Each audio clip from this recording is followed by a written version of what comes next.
Right now on NBC 26 at 6, the immigration debate continues at the country's southern border while President Trump weighs in from Nevada. And dozens of people join a local protest here in Appleton. They're calling for changes down at the southern border. Plus, a nice weekend to head to the beach, but there are some things to know before taking your kids to the water. Good evening. President Trump visited Nevada today to support Republican candidates for Congress. And while the president was taking part in a planned discussion about tax policy, immigration was still clearly at the forefront of his agenda. NBC's Chris Pallone reports. From California to New York, thousands of people marched Saturday in favor of keeping migrant families together after they cross into the U.S. Despite the president signing an executive order Wednesday to end the separating of migrant children from their parents, several government agencies are still scrambling to come up with a plan to reunite about 2,000 children currently being held. We have yet to hear a defined plan of how to connect those young people to their parents and how many parents have been deported out of the country. 24 Democratic members of Congress visited a Texas immigrant processing center Saturday. During the visit, protesters temporarily blocked a bus carrying detained immigrants. I saw in these cages was a sea of humanity. Little girls, little boys, fathers holding their daughters, mothers holding their daughters who have fled horrible conditions in other countries. Speaking to Nevada Republicans, the president defended his handling of the border crisis. Our people are actually doing a very good job handling a very difficult situation, but this is a problem that should have been solved years ago. Congress will try to tackle the issue next week, but right now it appears Republicans don't have the votes to pass an immigration bill. Chris Pallone, NBC News. Also today, protesters blocked a bus carrying migrant children from a U.S.-Mexico border processing facility in Texas. People worked to help bus drivers maneuver through this crowd of demonstrators, and many protesters carried American flags and reached toward the children inside the bus. Now, the bus did eventually leave, but it's not clear where that bus was headed. And back here at home, nearly 70 people gather in Appleton today protesting the immigration policy and what immigrant families are experiencing. NBC 26's Juliana Falk was at the rally and has more. Here on Appleton Street and College Avenue, people are standing together in protest of what's happening at the Mexican border, saying they want to see a change and support the immigrant families. Basilisa Hernandez organized this morning's rally. An immigrant herself, she said she knows how difficult it is to cross the border, and she says seeing kids in cages is what really motivated her for this event. As a mother, she says she can't even imagine getting her kids taken away and would do anything she could to get them back. I was trying to sleep in the night and looking at my kids and say how lucky we are that we are in this side. But we had to stand up for what is right. And this is the right thing to do. She adds she wants her own children to know they're from a different country, but still belong here. People here today say they will continue protesting on the streets to raise awareness of what's happening at the border and the separation of families until they see changes. In Appleton, keeping you connected, Juliana Falk, NBC 26. This event in Appleton, just one of several protests in cities across America today. We'll have more from those people locally and nationally coming up tonight at 10. Well, it was a sunny and a nice start to the weekend today, but is that going to stick around? Meteorologist Gino Recchia is here now with the answer. Gino, how's it look? Well, it looks like we're going to be seeing a similar repeat tomorrow in terms of our weather. It's been a great start to the weekend. Couldn't complain. Dew point's not too bad. A light breeze out of the east and northeast. Temperatures by the lakeshore because of that onshore wind flow a little cooler in the upper 60s and lower 70s. But farther inland you went, you got into the upper 70s and lower 80s. So not too bad. Also plenty of sunshine across the board. But we are tracking the potential, maybe an isolated shower or thunderstorm in the next 24 hours. For tonight, we'll cool down to an overnight low right around 60 degrees. I'll have that extended forecast coming up in just a bit. All right, thanks, Gino. Now to a health alert. A nice few days ahead, but before you take your kids to the water, there are some areas to be mindful of this weekend. The beach at the Green Lake Conference Center remains closed today because of high levels of E. coli. Health officials say if you encounter the bacteria, you can experience symptoms of nausea, vomiting, and diarrhea. The Nashotah Beach and Two Rivers had closed earlier this week with similar concerns. And out on the bigger waters, the Coast Guard is reminding people that Lake Michigan is still quite cold. The water temperature is just below 60 degrees today. That is one of the warmest of the Great Lakes, but the Coast Guard considers water temperatures less than 77 degrees to be cold and capable of quickly causing hypothermia. And if you've spent time outside lately, you know those bugs are certainly back and biting. But are you getting the most out of your insect repellent? Well, Dr. Frank McGeorge has ways to help keep the bugs off of you. If you're wearing sunscreen and using an insect repellent, the CDC says put the sunscreen on first, then your bug spray. It's okay to reapply your sunscreen later, but experts recommend against using products that contain sunscreen and insect repellent. That's because sunscreen needs to be reapplied more often than bug spray. Now, another rule to remember, read the label and the instructions. Different products protect against different pests. Pick the one that best fits your situation and ideally wards off mosquitoes and ticks. Apply the product as directed for the maximum protection and minimum exposure to chemicals. Now, be sure to shake first and then spray in a slow sweeping motion covering exposed skin and clothing. A thin film is sufficient. Now, for your face, spray your hands first and then rub it on, avoiding your eyes and your mouth.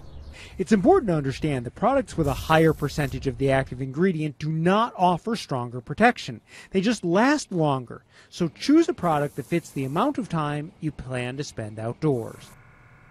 And some additional advice. If you put on bug spray, plan on showering then before bed. While the chemicals are safe when used as directed, they're intended to be washed off. An NBC 26 update now. Deputies say 2 Florence High School students are killed after a car crash on County Highway N in Commonwealth Township. Deputies say the driver failed to take a corner and the car crossed the center line, left the road, and then hit a tree. The victims' names are not being released yet, but Florence High School is offering counseling for students and families today. Police in Two Rivers continue to investigate a possible child enticement case. Officers say a 14-year-old boy was walking near Two Rivers High School on Thursday morning. He told police a man pulled up and asked if the boy needed a ride. Officers say after the boy said no, the man asked 3 other children, but none of them got in the truck. We'll take any information we can, especially on cases like this. I would rather get 100 calls that turn out to be nothing than possibly miss our suspect and not bring some closure to this case. And this suspect is described as a white man in his 30s with very short hair. He was driving what's believed to be a newer full-size white crew cab pickup, possibly a Chevy or GMC. Police say the man was last seen headed south on Lincoln Avenue. If you have any information about this case, you're asked to call Two Rivers Police. Well, covering America now, parts of northwest Iowa are experiencing extreme flooding after the Rock River burst out of its bank. Officials say about 70 homes had to be evacuated. Now, many residents are allowed back into those homes as the water starts to recede. Local churches in the area opened as emergency shelters, and about 400 volunteers worked through the night filling sandbags. Also in the Hawkeye State, evacuations are underway following a train derailment, again in northwest Iowa. That dumped crude oil into these floodwaters. Officials are working to get a handle on the extent of the spill and its cause. A disaster proclamation issued by Governor Kim Reynolds placed the blame on rain-fueled flooding. Well, still ahead on NBC 26, we take a look at several events today from around our area where people came together for charitable causes. But first, what's the weather looking like for the rest of the weekend? Your full forecast is next. And now, your NBC 26 Storm Shield forecast with meteorologist Gino Recchia. A nice, beautiful start to the weekend. We had mostly sunny skies, a few fair weather clouds along Lake Michigan, but overall couldn't complain. Not too bad in the dew points, not muggy, and temperatures not too hot. We got 75 right now in Green Bay. East and northeast winds at 13 miles per hour. Our sunset this evening is at 8:41 p.m. We got temperatures a little bit warmer farther inland. It's 81 in Shawano, 80 in Mountain, 83 in Wapaka, and 81 in Watoma. But as you gradually move eastward, getting closer towards Lake Michigan, those temperatures temperatures are also gradually falling because of that onshore wind flow and lake water temperatures in the 40s and 50s. But temperatures are a few degrees warmer than 24 hours ago. We were in the lower 70s yesterday. Now we're between about 5 to 10 degrees warmer than this time yesterday afternoon. Winds coming in out of the east and northeast between about 5 to 10 miles per hour. A little more breezy here at the head of the bay in Green Bay, 13 miles per hour out of the northeast. But dew points not too bad. A little bit of variability from 45-degree dew point in Appleton, so very dry air, to right around 61-degree dew point in Green Bay. Probably part of the reason why is that wind being carried over Lake Michigan. But at least we got clear skies overhead right now. But down towards the east over Lake Michigan, you see these few showers. There are a few of these fair weather cumulus clouds that have developed over Lake Michigan, and there is the potential that maybe some of those clouds and associated showers with them might scrape part of Door County. Down to the south, a few additional light rain showers. Right now, we're pretty much in the center point away from any of the active weather, but we are watching a backdoor cold front that's going to move in here later overnight tonight into tomorrow. That could spark off a few isolated showers during the day tomorrow. But as for tonight, watch what happens along Lake Michigan. I've been noticing some of our data starting to pinpoint this, where a few showers and maybe even a rumble of thunder develop along Door County and extreme parts of pretty much along the lakeshore overnight tonight into early tomorrow morning. And then this band of moisture just moves off to the east, while the rest of us, we don't see any precipitation. So how much rain could we potentially see if this actually pans out? Well, it looks like anywhere from about 1/10 of an inch to near a 1/2 inch or so of rainfall. Even Skiwani perhaps getting near 3/10 of an inch of rain. Now we move on into the afternoon hours. Temperatures getting back up into the upper 70s, into the lower 80s. But you see off towards our west during the afternoon, that's where we could see an isolated shower or thunderstorm as that weak frontal boundary moves through. Once again, along the lakeshore, temperatures a little cooler because of that east and northeast wind flow expected. For tonight, cooling down to 60 degrees, pretty mild evening under mostly clear skies to partly cloudy. Maybe that isolated shower if that ends up occurring along the lakeshore overnight. Then for tomorrow, high of 75 degrees, an isolated shower or storm is possible. But we start off the work week pretty dry, high of 74. Showers and thunderstorms do return Tuesday into Wednesday, and then we do have another round of showers and storms as well as the heat. It is arriving back into the 90s by the end of the work week into the weekend. Take a look at that. Friday and Saturday, 91 and 92.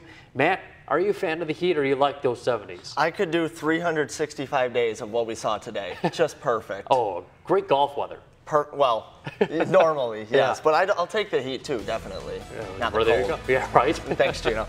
Still to come tonight at 6, bicyclists take a ride today. They're pedaling to honor a man and one of his most passionate causes.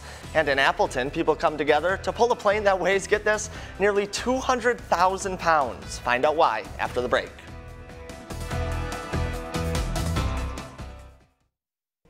Welcome back. Today, bicycle riders in Casco are pedaling for a good cause. It's the 2nd annual Andy Nowak Memorial. Riders went from ranges of 12 up to 100 miles on their bicycles. Then they enjoyed activities here at Casco Village Park. Organizers say this event helps continue what Andy Nowak started. He was pedaling and lost his life. Now we are just carrying on the legacy because he gave back to the community. All proceeds from today's event goes to the Children's Cancer Research Fund. That's an organization that Nowak had a passion for helping before he passed away. And participants in Appleton's Pulling for Honor event are hoping to raise money to fully fund an Old Glory honor flight. Participants formed into teams of 20 to pull a FedEx Airbus plane that weighs just short of 200,000 pounds. Organizers say it's a great fundraising opportunity. This year, they're looking to outdo last year's money raised by about $10,000. So we're hoping to raise $85,000 out here today. And it's for a good cause. Organizers hope the money raised can help 100 veterans go on that Old Glory honor flight. Well, the Civil War returns to Green Bay today. Look at this, as part of a reenactment at Heritage Hill. Today, soldiers acted out the Battle of Bronner's Farm and the Battle of South Mountain. These soldiers say they take a lot of pride in their roles and the battles they put on. It really made a name for the soldiers that we represent. They were part of a larger group called the Iron Brigade. And it's basically a nickname that they earned at this series of battles that we're recreating this weekend. And these reenactments will continue Sunday with new battles and the performance by the Regimental Band of Wisconsin. It all happens at Heritage Hill State Park.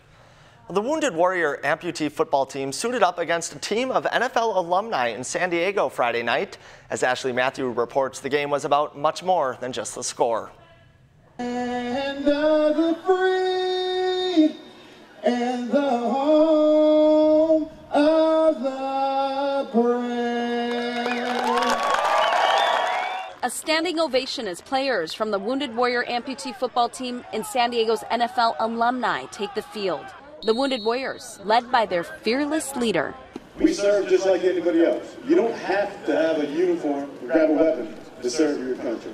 Veteran BJ Ganem. I went into the Marines in 1996 after being politely asked not to come back to college. BJ served 4 years and then went back to college. After that, going into the reserves and activated in 2004.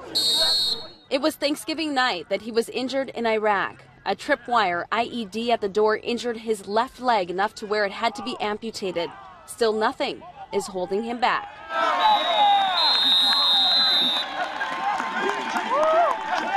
You know, we all get challenges, and you don't have to do anything really crazy, just find a way through it. The support of these veterans is seen in the stands and on the field. Several NFL players making it a point to take part, including Chargers great Ed White, honoring his father who served in World War II. I was very proud of him and his service, and so it's just my little way of giving back, and one of the little ways I can give back to guys that have done more than sacrifice their time. They've sacrificed their lives and their bodies. The final score was 42-28, the Wounded Warriors going home with the win. All the proceeds from the game will benefit several veterans organizations. And still to come, today's action in the FIFA World Cup. We take a look from the pitch, plus the Brewers look to keep the heroics going against the Cardinals. Your look at sports is after the break.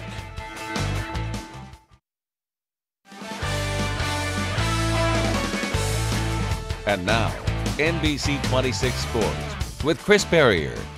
Hey, good evening, everybody. Another member of the crew makes his Brewers debut this afternoon at Miller Park. It's former Tampa Bay Rays infielder Brad Miller. The 28-year-old was called up from AAA to replace Domingo Santana, who hasn't quite had the same success he saw last year when he was batting in the heart of the order. Now, we'll get to Miller in a